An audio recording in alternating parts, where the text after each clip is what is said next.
and environmental topics. So we're really lucky today because we have a very special guest with us whose name is Sheila Chauhan. And this week's episode is all about how a spiritual outlook can be invoked by having environmental consciousness. So how does a spiritual outlook match with having an environmental consciousness, and where's the synergy, and how does the Bhagavad Gita tie into all of that? So we're going to be delving into how a profound connection and having a spiritual perspective can really help us to develop our environmental consciousness. And we've got Sheila here, who's an environmental consultant, who's going to help us along on that journey. But before we start, I'm going to do a little invocation, a little prayer, which is going to set the tone and spiritually enthuse us as we get started on this journey. So you can close your eyes if you'd like to listen, or you can fold your palms together, or you can quietly listen and open your heart to the sounds of the mantra. Om Jnanatirmirandasya Jnana Shalakaya Chakshurum Militam Yena Tasmai Shri Gurave Namaha.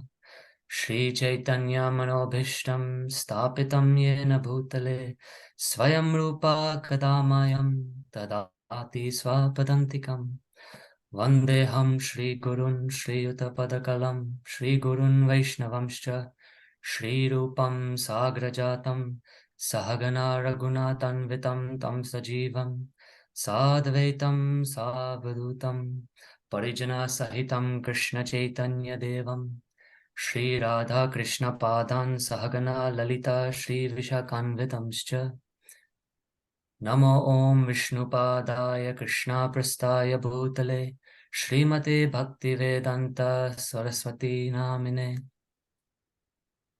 Nirvishesha Sunyavani Prasyatani Dashitarine Namo Om Vishnupadaya Krishna Prastaya Bhutale Shrimate Bhaktivedanta Swami Nitinamine Shri Vrishabhanu Sute Devi Pranamami Hari Priye Vanchakalpa Tarubhyascha Kripa Sindhubhya Evacha Patitanam Pavanebhyo Vaishnavebhyo Namo Namaha Shri Krishna Chaitanya Prabhu Nityananda Shri Advaita Gadadhara Shrivasadi Gaura Bhakta Vrinda Hare Krishna Krishna Krishna Hare Hare Hare Rama Rama Rama Hare Hare. Okay, so now we're going to be really fortunate to meet Sheila, who's an environmental consultant. We're going to hear her inspiring journey of how the Bhagavad Gita's ecological principles have ignited her passion to protect our natural world. And through the lens of karma, we're going to learn how Sheila empowers South Asian communities to take action on climate change, and how she conducts thought-provoking workshops, and she spearheads a really amazing initiative called Karma to Climate Change, which is an interactive exhibition that's been recognized by UNESCO for its global impact. And we're also going to explore the spiritual roots of environmental responsibility and learn a bit more about Sheila's remarkable journey to inspire change on a global scale. So if you have any questions while Sheila's speaking, you can hold on to them, and we'll have a chance to ask Sheila some of those questions at the end. So I'll let Sheila take the floor. Sheila, thank you so much. Hare Krishna, everybody. Thank you, Saaj, for that introduction. So yes, my name is Sheila Chauhan, and I am an environmentalist, and I specialize in campaigns and policy. So thank you very much to the Think Gita team for the invitation to speak this evening. I really appreciate it, and I appreciate everybody else that is online today as well. Before I begin, I would like to begin with a little bit of slowing down, a little bit of meditation. I'm sure we've all had busy days today. So if you can just humor me and just come with me on this little journey, I'd like you to, all of you right now, close your eyes. Obviously, don't do this if you're handling heavy machinery or if you're driving. But otherwise, I would like you to close your eyes, everybody. I can see if you're opening your eyes, if you left them open, but please do close them. And I like for you to forget where you were rushing from. You are here now. So take a deep breath in and a deep breath out. You are feeling relaxed. Now take another breath in. And now this time bring your shoulders up to your ears. And as you breathe out, let your shoulders fall. You are now totally relaxed. Keeping your eyes shut, I'd like you to think of a time when you were in nature and you were happy, where you felt connected, you felt peaceful. This could be a beach, a park, or even a mountaintop. The air was fresh and you had a smile on your face. This is the beauty of life, and it should be kept this way. This is your happy place. This happy place of yours should not be spoiled, and it should remain beautiful for you to go back to and for you to experience it again and again. Maybe you'll go again and you'll share it with your friends and family. But for now, you can take solace that this is your place and this is your happy place where you feel connected to the natural elements. Now slowly open your eyes. And if you have a pen and paper handy, write down your happy place, because we're going to come back to this later. So this talk is titled, How does a spiritual outlook guide environmental consciousness? Now, before I begin this, I feel it's very important for me to give a personal account of mine, because to change any part of a consciousness, there is a journey attached to that. So let me share my journey. So I've always had a protective nature. I like to stand up to injustices. As I was growing up, I stood up to injustices in the playground, in protecting my friends from bullies. Being an older sister, again, I've got a very protective nature with my siblings as well, from any hardships. And eventually, this kind of protective nature eventually just grew to protecting the earth. As I was growing up, I felt like she was taken for granted and that the relationship can at times be one-sided, where we are the ones that are taking and exploiting and spoiling everything that she gives to us.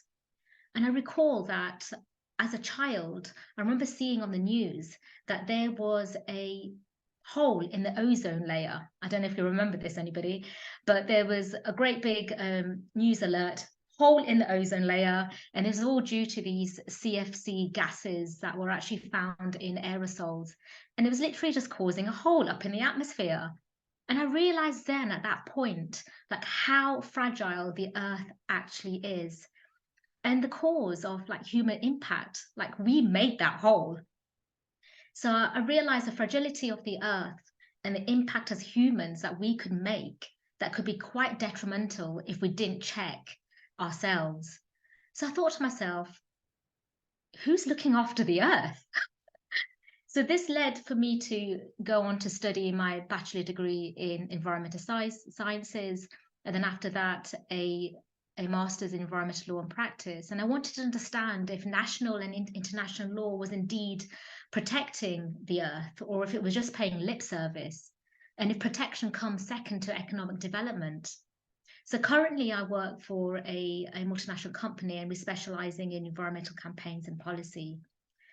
I also try to support my local temple to implement green practices, and this is something that I've just recently tried to start, and hopefully along that way I can look after and improve ISKCON temples in the UK as well. So this was my moment in my life where my environmental work So there was a moment, sorry, in my environmental kind of career, I guess, where I decided that at this point, how could I move beyond the 9 to 5? So there's a moment in life where the environment work that I did became more than a 9 to 5. It became a calling, it became a purpose. And this actually came from a very emotional response. So can I share my manifestation moment, which catapulted me into activism?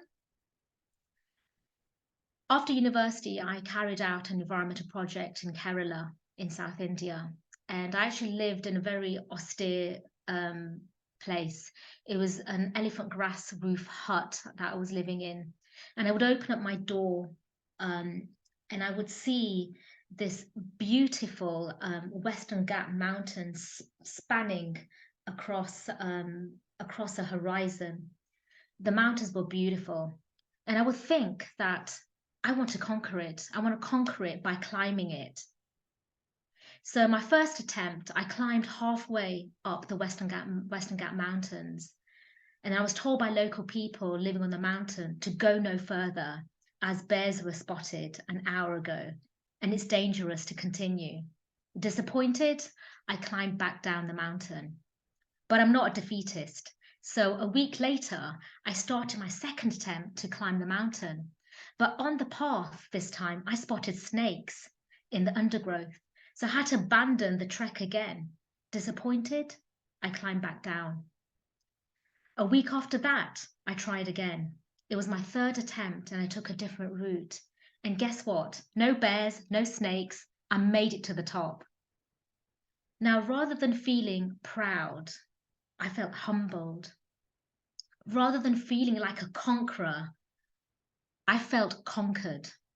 Rather than feeling like a champion, instead, I felt really small on this majestic mountain that was millions of years old, that held the wisdom of life in every crevice of its rock face. And I thought, embarrassingly, who am I to conquer this mountain? I am insignificant in comparison to the mountain. My body is home to one person, and that's me. But the mountain is home to countless number of species. And he stands there being cooled by the breeze or warmed by the sun. Nature changes the mountain. However, this mountain changed my nature. This mountain led me to fall on my knees, and I felt like I was at the mercy of this mountain. And I felt that the mountain and the natural world needed our protection. So on that day onwards, I checked my narrative in how I describe the natural world. Rather than conquering something, I became in awe of it. So my happy place, when I asked you to close your eyes, my happy place is the Western Ghat Mountain.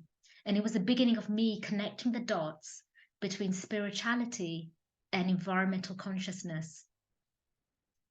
So I'd like to now introduce 3 fundamental Vedic concepts which play a crucial role in my environmental consciousness and activism. And firstly, that's ahimsa, which means non-violence, dharma, which means duty, karma is a cycle of action and reaction. So my faith-led activism really lies deeply rooted in the need to exercise non-violence, ahimsa, in my everyday activities or everyday actions, which is karma, towards the natural world as an act of my duty, which is my dharma.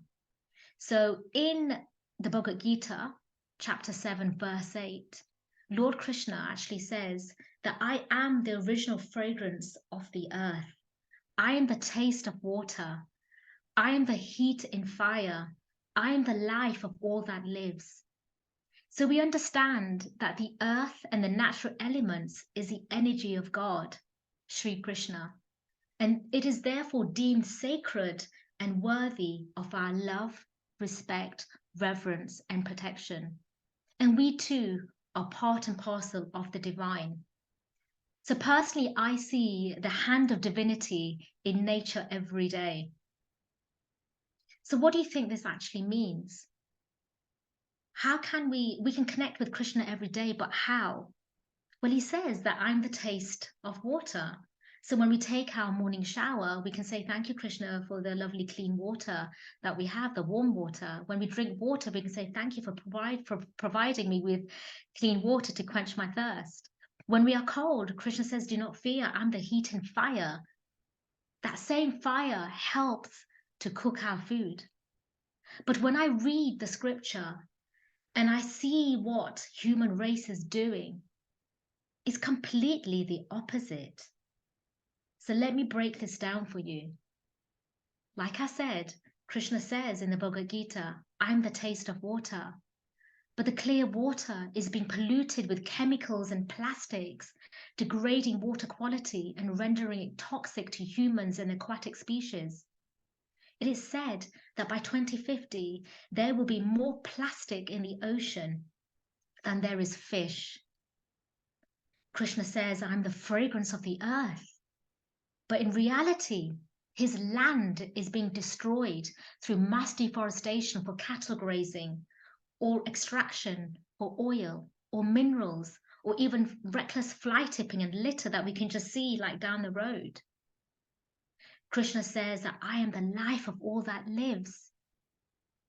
Yet all creatures, great and small, are suffering with habitat loss, mass extinction, and even slaughter. So there seems to be an apparent disconnect between what the scriptures is saying, but what our actions are. So why is that? So we need to understand our dharma. By understanding our duty, our dharma, it is actually one of the most important Vedic concepts. And this has literally been translated into English as duty, virtue, religion. It's said in the Vedas that protecting the environment is actually a very important expression of dharma. Now, I'm going to give you an example. I'm going to take you back. In the past centuries, there's been very traditional communities who never had an understanding of the environment. They did not have an understanding that the environment was like a separate sphere of the activity in their lives. So these rural communities, they used to practice protecting local ecosystems such as forests and water sources. They even refer rivers as goddesses. We even do that ourselves. So these communities carried out these conservation orientated practices not as an environmental act, but rather as an expression of their dharma. So I'm going to take you back to the first tree huggers. And these terminologies is quite, people think, oh, it's a Western terminology, like, oh, you're a right tree hugger. No, it's actually a terminology which has actually come from India. And it actually came from the Bishnoi community. So they're actually a village community who in 1730, they actually died while protecting the trees in their village from being turned into raw material for building a palace. They literally clung to the trees while being slaughtered by the foresters. There was a lady named Amrita Devi, and the village there, they would absolutely revere the Kajali tree. And they found, like I said, they found that the soldiers there, they wanted to just do this vast deforestation to build this palace. So she came running out and she hugged a tree and she said, I'd rather you take my life rather than the life of this tree. That's what happened. They took her life. Then her 3 daughters came running out from their home and each of them hugged a tree. And sadly, they got slaughtered as well. And what happened was that more and more people from the community started running out, and each of them held a tree, they hugged a tree. That day, 363 people were massacred, they were slaughtered. And when this news came back, to the king at that point. So this is in Rajasthan. The whole Chipko movement originated from Rajasthan, this tree hugging movement. And when they found out, when the king found out what was going on, he was embarrassed and he stopped all chopping down of trees. So this impetus of non-violent protest against deforestation happened there. They were simply expressing their reverence of creation, not restoring the environment. So there's a difference between the Dharma and just caring for the environment. So these traditional Indian groups, they don't see religion or ecology or ethics as a separate arena of their life. Instead, they understood it as being their Dharma, and they needed to treat it with respect. So I personally believe that the house that we live in is actually our second creation. The first creation of our real and most important home is the earth. See, all the conveniences that we have in our home is a direct replication of what is out there. Now, I'm going to give you an example of this. A couple of years ago, I was at a COP26 conference. This is the climate change conference by the United Nations, and it happened in Glasgow. And there was a panel discussion there. And the panel discussion was amongst indigenous peoples from South America, from Latin America. And there was one person, one individual who was dressed in his very traditional attire. And he was sitting on the panel and he was looking around, like almost bewildered. And when it was when it was for his turn to speak, he still looked quite bewildered. And this was a big conference room. You know, there must have been about, like, I don't know, say like 400, 500 people sitting there. And he was on this panel. And he said, looking around, he said, I can feel this cool breeze, but we're not outside. What is this air? And where is it coming from? I can see different lights in this large room, but it's not the same light that I'm aware of, which warms my skin. Where is this light coming from? So it made me think that we are sitting here replicating things which are out there. Yeah. So we're sitting here replicating something which is out there, but that something which is out there, we are destroying the source. I hope you follow me here. Please nod if you follow me. Okay. So that was my little realization that I had just from that moment. So as Vaishnavas, we also see the earth as a personality. You know, we see her as a mother. Now, in the Srimad Bhagavatam, which is another important book in the Vedas, it states that there are actually 7 mothers, and the earth is actually regarded as one of them. So we have the real mother. We have, I don't know, maybe we can open it up here, Saaj. Do you want to open it up? Have a little interaction? Shall we dare to have a little interaction? Can anybody else guess what the other mothers are? Do we have any guesses for who? So we've got one of the mothers, but we've got 6 more to guess. Do we have any guesses? You can raise your hand or you could type it in the chat.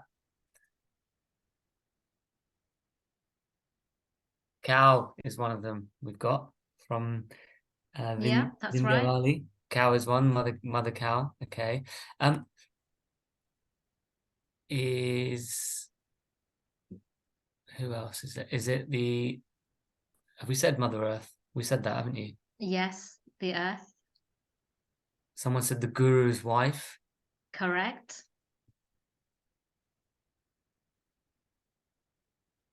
Okay, any more? No Googling.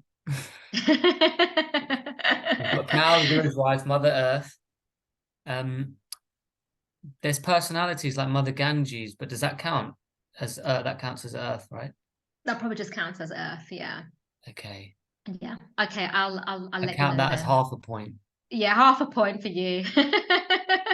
Okay, would you like to Okay, share the so others with us? yeah, I'll share with you. So we have the real mother. We have the wife of the spiritual master, or the guru. We have the wife of a brahmana, or the priest, if you like, the wife of the king, the cow got mentioned, the nurse is a mother, and lastly, like we said, the earth. Okay, so as we know that the mother is a type of mother, if you like. It got me thinking then, as a child then of the mother, are we protecting the mother, our mother? So right now, Mother Earth is suffering from our actions, our karma. And it's not enough to protect the natural environment. We actually must know its source. So you have quite a few environmentalists out there, you know, some really, really big names who are doing some amazing work out there. But for me to really feel something like a real connection, for there to be real vigor in my work and some real motivation for me to get up every morning and do this work, I have to know its source. So we affectionately call the Mother Earth, the Earth Mother. But where there is a mother, there must be a father, right?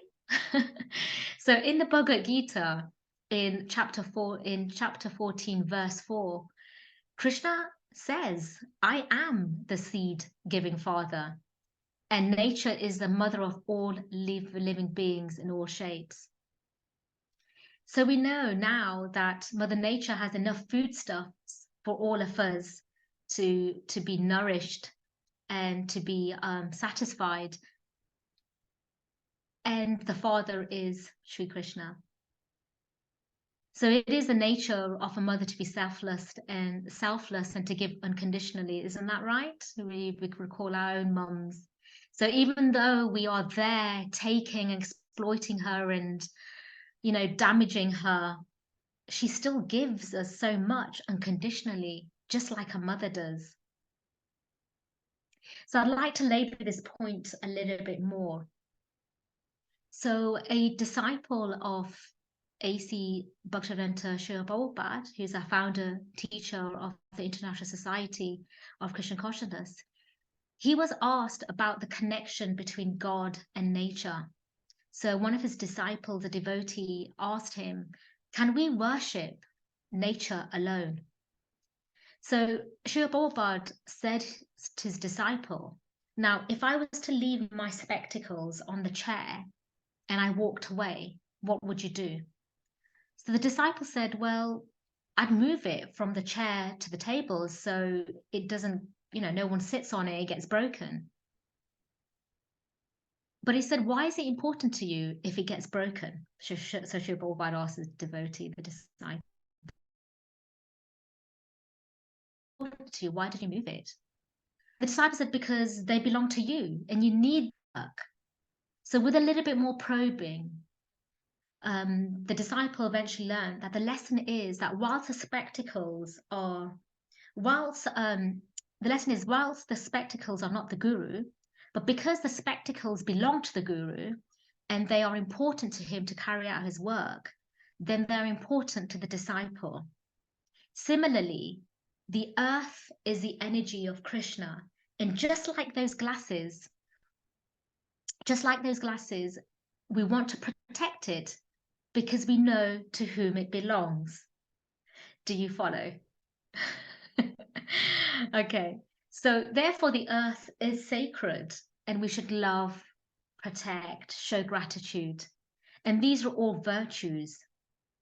But when we take more than what we need and we plunder and we rape the land and we over extract, then we're operating with the vices of greed and hankering for more. So what we have failed to see is that what we do to nature will become our nature as well. If we pollute the air, then we do pollute ourselves. So let's explore this a little bit more.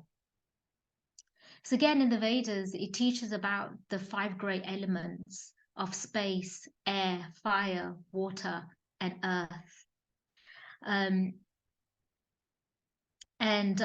These all constitute the environment, and they're all derived from the primal energy, which we call Prakriti.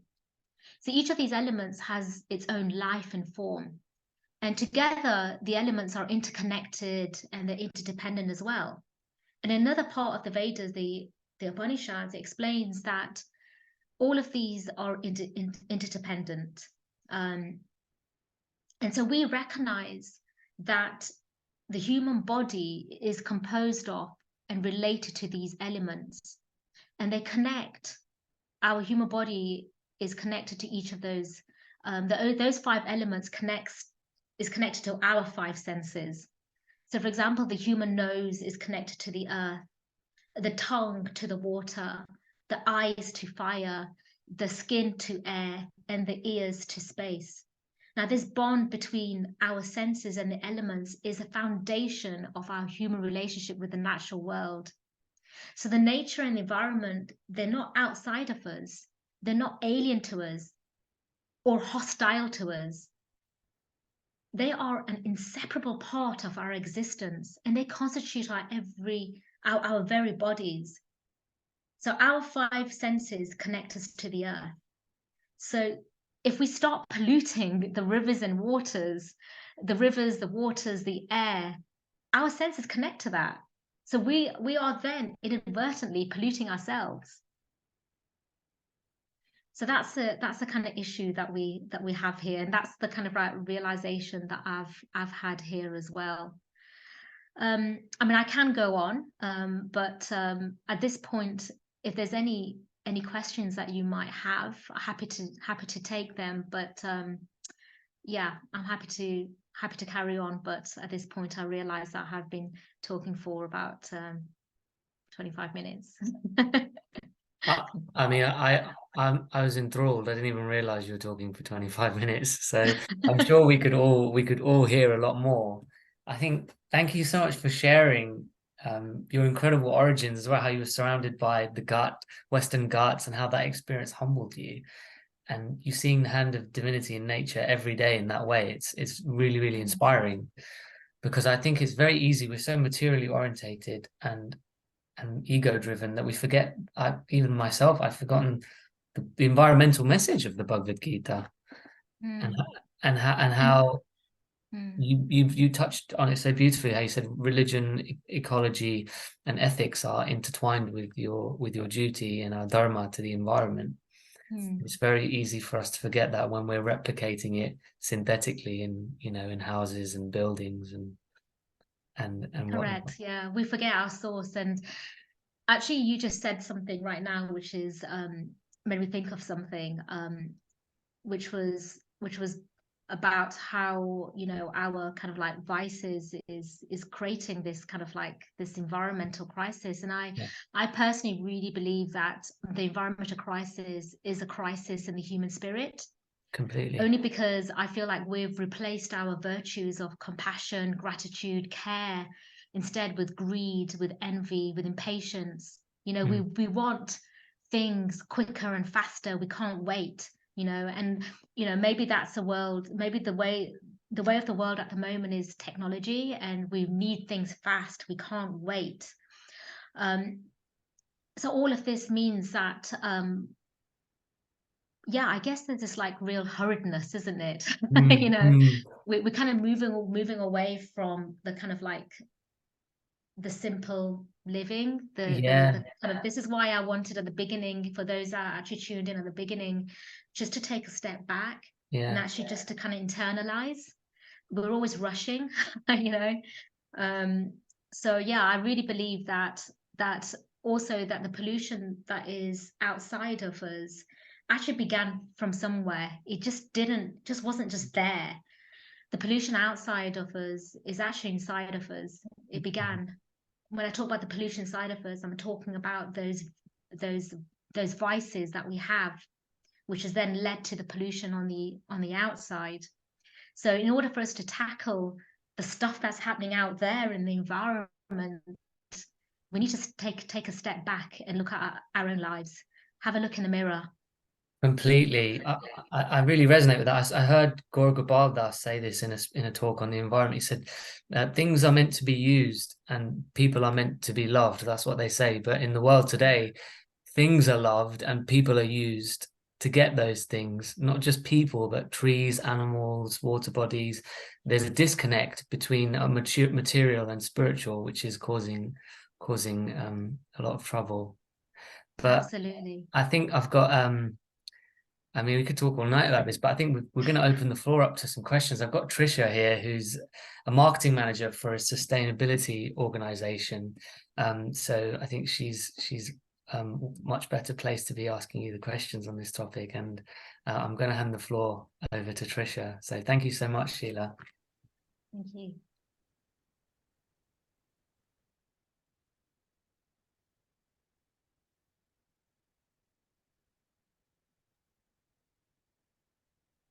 I don't think we can hear.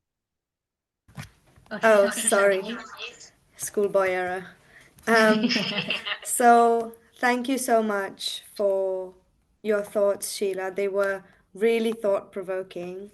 There's a lot of stuff that you mentioned that, as you said, we're not able to, we don't have the space to think about in our everyday lives. We're busy, we're always in a hurry. And the way we conduct ourselves and the way we lead our lives these days creates a disconnect between us and nature. So I have a few questions for you that I would like to ask you based on what you've just said. You touched upon the topic of inclusivity at the start when you were referring to how your protective nature grew. Um, it seemed like through your spiritual practice and organically, this is an idea that you developed. How can the rest of us cultivate this intentionally, this sense of inclusivity to increase from just ourselves and our family to include the whole earth? So this is the reason why I carried out that little exercise at the beginning, for you to think of your happy place when you're actually outside somewhere. And normally these happy places, they tend not to be in built up areas, you know. They tend to be somewhere out in nature, you know. So for me personally,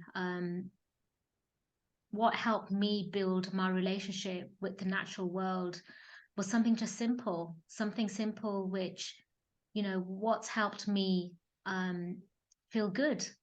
You know, rarely do I feel good just sitting at home, you know. And we realize this, you know, going back to the kind of like COVID times. You know, remember those days when we had like 1 hour where we could like walk outside? You know, people didn't go walking out amongst like buildings. They went out to parks, didn't they? They went out to green, open landscapes because that's where they felt their joy. That's where they felt their connection. So this is why I did that little exercise at the beginning where I asked you to close your eyes, to take a deep breath in and connect to a place where you felt happy. And like I said, 10 at least like 9 times out of 10 it is going to be somewhere like in your local park or by a beach, or for me it was like a mountaintop. And it doesn't even have to be somewhere, you know, you catch a plane somewhere. It can just be just it can be your garden. It can even be like your this beautiful cherry tree in your local park. It could just be anything like that. So for me, I really felt inclined to really go and deep dive into where I felt joyful, and those places where I felt joyful was out in nature. So for everybody else, really, is I kind of urge you to all take a walk by yourself in a park. Don't put your headphones in. Don't even have your phone on you, or just keep it in your pocket, in your bag, whatever. But just take a look around. I did that this afternoon actually. I did a little lunchtime walk to my local park just to clear my head, and I did this exercise where it's called like a mindful walk as well, but it's also kind of connecting to nature. And I did this walk where I thought of like 5 things that I can like see, 5 things that I can hear, 5 things that I can like touch. And this was all in the park. And it got me listening to the bird song, got me listening to the bark of a dog which was far away. And it got me connected to the place I am. So not only is it good for your mental health, but also it's a good exercise to connect to nature as well. I hope that answers your question. Yeah, definitely. I think from what I'm understanding, some of what you're referring to is grounding. Like when you can focus on nature, it's very grounding, and focusing on the elements that would slip by if you didn't intentionally make an effort to become aware of them. Um, the other question I had was, um, why do you think it is that our greed is so big at the moment as a society that, in spite of being intellectually quite aware that the earth is the food we eat and the water we drink and the air that we breathe, why is it that we put these thoughts to the side and continue acting as if that's not the case, or as if our actions don't have a detrimental impact on the environment? The simple answer is sense gratification. We want to gratify our own senses. That's really what it is. And I'm finding, and the reason why earlier I said to, I spoke about the environmental crisis is a one of the human spirit, is because we're reaching out for things which are temporary, and we're reaching out for, we're filling a void in our lives with things that we don't actually need. And all these things are all temporary things.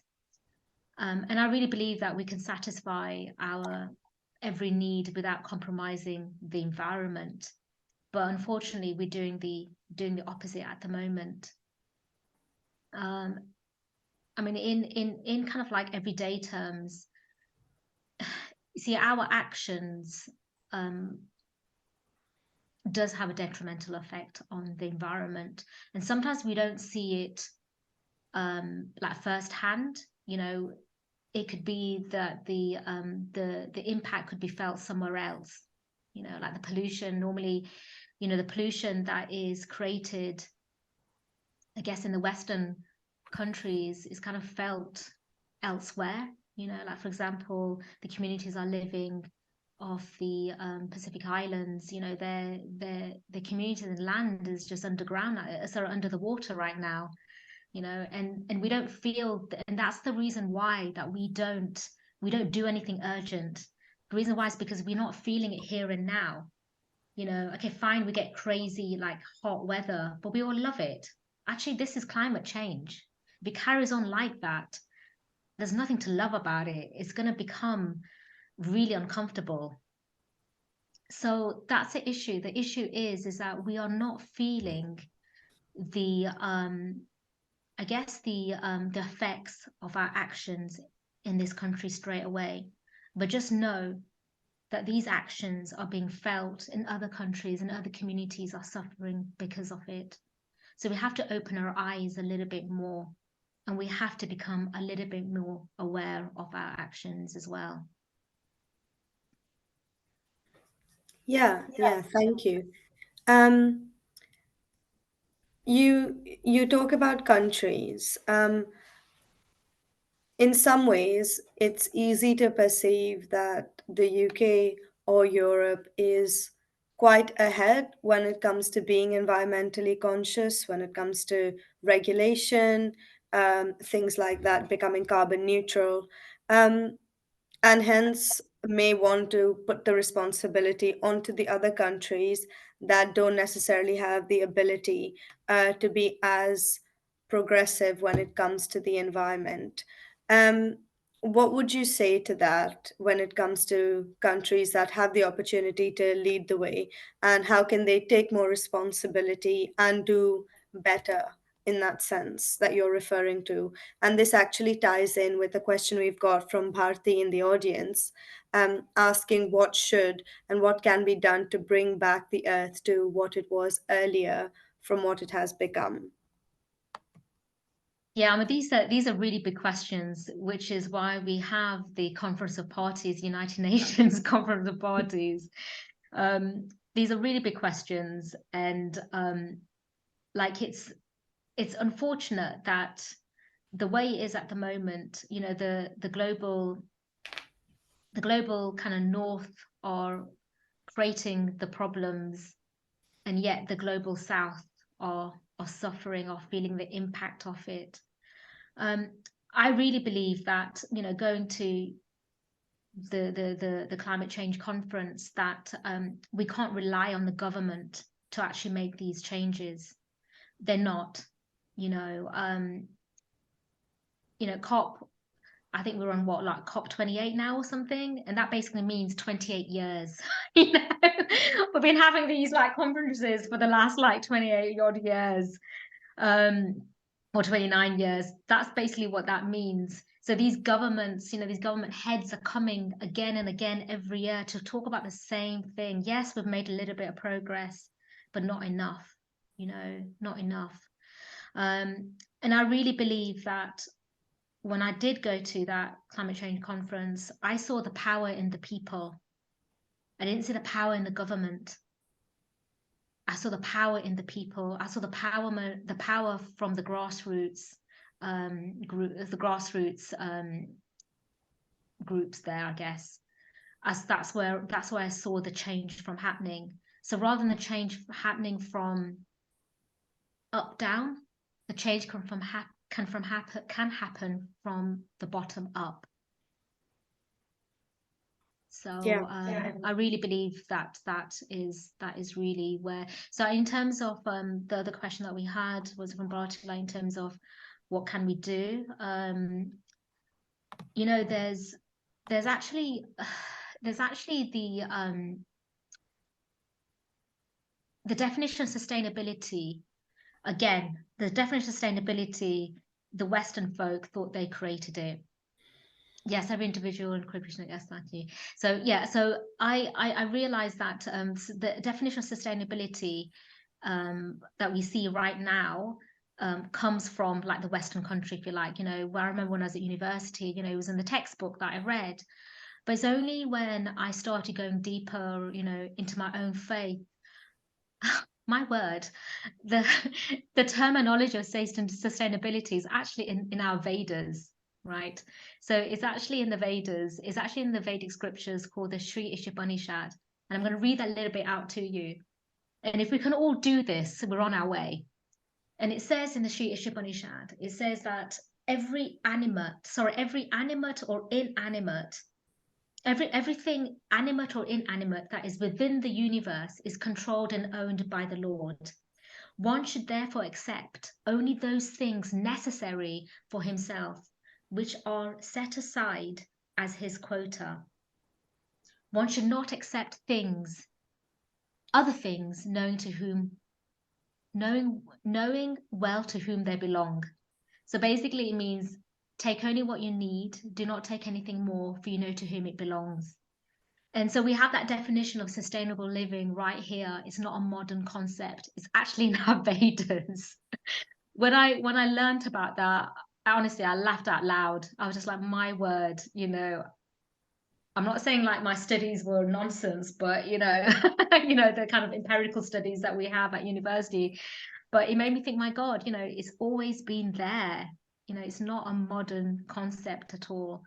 So I guess my point is that we can advance and be progressive as nations without compromising the natural world, and we can learn to live in harmony with the natural world as well. Yeah, thank you so much. When we talk about our relationship with the natural world, there is always a sense of separation. There's us and the natural world, it's outside of us. However, when you look at it on a grander scale, it almost appears as if we are a cell in the body of the earth. And there is a lot of similarity between the system that is us and the systems that are greater than us in the universe. And as we zoom out and a human being becomes much, much smaller than a speck of dust, it does really feel like it's not just outside of us, we are a part of the earth. And it's our tunnel vision that makes us feel like we are outside of the earth. Do you have any thoughts when it comes to what the Gita says about that?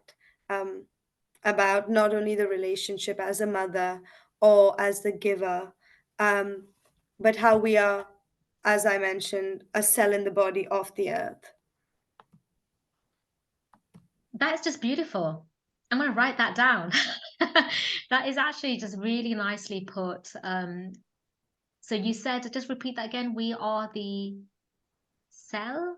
A cell Of in the the body of the earth. Cell. So yeah, I think everyone who's got pen or paper, you should write that down. We are the cell in the body of the earth. Now, the way you've put it, I mean, you tell me, how does that make you feel? I mean, if we want to open it up to the audience here, just what's been said right now by Trisha, I'd like to hear your thoughts. What does that, how do you feel about that? What does that make you feel? What does that make you feel you want to do?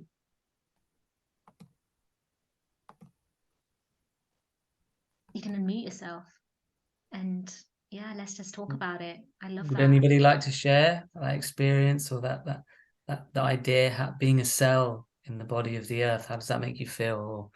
Or how has anything that Sheila's been kind enough to share with us and Trisha's been kind enough to ask resonate with you? You don't have to turn your mic on, and you can unmute yourself if you don't want to come on screen.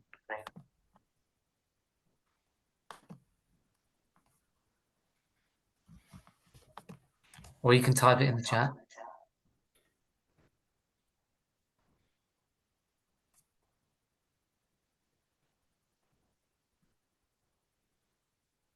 I mean, maybe Trisha, you can explain. It looks like it looks like it's up to me or Trisha to explain how it makes it feel. I think last week, I think somebody spoke at the in-person event in Covent Garden about how if you take a droplet of the ocean, we're comparable to that droplet. We're part of this vast causal, material, and spiritual ocean of beings and existence. Yet that single droplet contains all the elements of that ocean itself, and it's like the experience that you had with the mountains and the Western Ghats. Like on your own, you can be incredibly humbled by nature, and you realize that you're that small part and parcel of this entire creation and this entire existence. And I think carrying that forward and that attitude forward when you're out on a day-to-day basis and out in nature, remembering that you're part and parcel of that, and those words that you shared with chapter 4 when Krishna says that he is the water and the fire and the heat, it enables us to remember the place that we have and not to just lord ourselves over material nature, and just fill that quota that's necessary and not overreach. Exactly. But thank you for saying that, Trisha. That's really beautifully put. No, thank you. Thank you so much. We are at time now, so Saaj, if you'd like to come back and take over from us. Thank you so much for answering my questions, Sheila. Oh, actually, sorry, there was just one other thing. I think there was something on the chat, if I don't mind. No, of course. Somebody, I think, just asked. Oh, that was actually you, Saaj. That was me. Yeah. What are there any? Because I was part of we tried to set up an environmental group a year or two ago called the Vanamali Project with a guy called a devotee called Vrindapati. I think you don't know if you know him.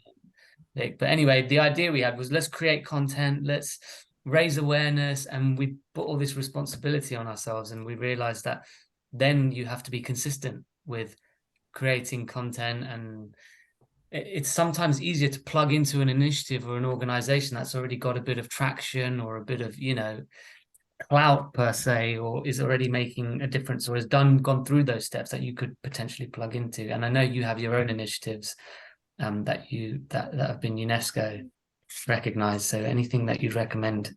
Yeah, so I'm really glad you brought that up actually, because I wanted to mention this anyway, but this is giving me a segue, a perfect segue to plug something.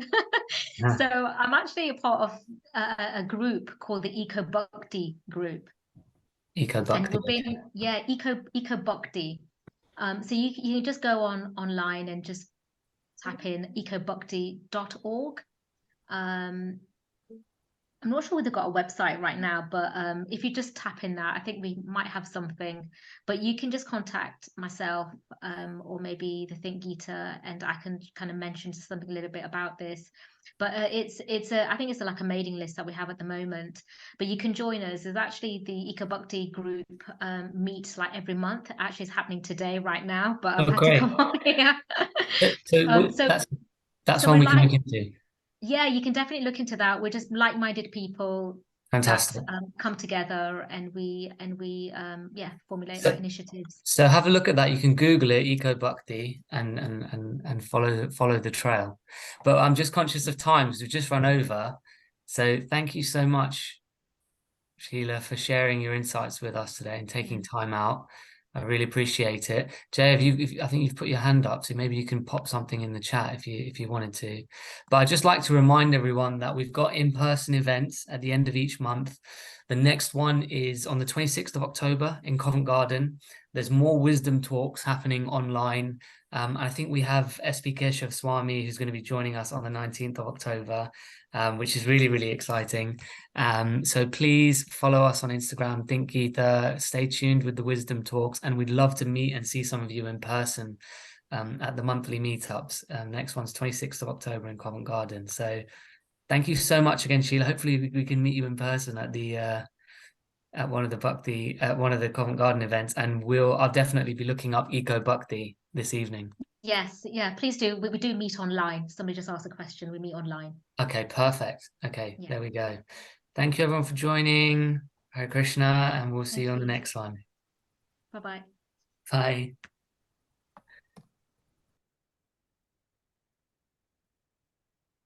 Thank you, Sheila. Okay, thanks. Bye. Bye.